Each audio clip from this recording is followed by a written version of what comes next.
Queridos afiliados, queridos simpatizantes, soy Joaquín Alex Estrella, diputado provincial aquí en Valencia y concejal en el municipio de Paterna.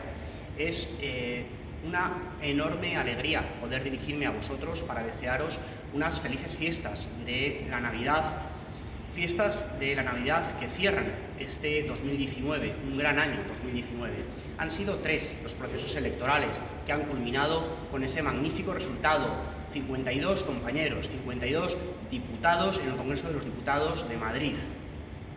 3 procesos electorales llenos de vuestro esfuerzo, llenos de vuestra dedicación y que han tenido ese magnífico resultado.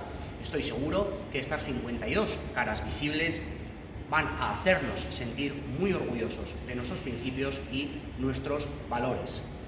Como veis, esta es la Diputación Provincial. Quiero que sepáis que esta es vuestra casa. Yo, como diputado provincial, estoy al servicio de nuestro partido y estoy al servicio de todos y cada uno de vosotros, concejales, afiliados y simpatizantes.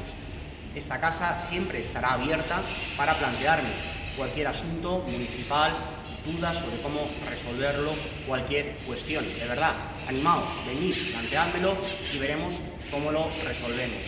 Finalmente, solo me queda desearos unas muy felices fiestas de la Navidad, que las paséis junto a todos vuestros seres queridos, juntos, unidos, haciendo piña, haciendo familia. He ahí la razón de todo. De verdad, muy felices fiestas y muchísimas gracias por todo.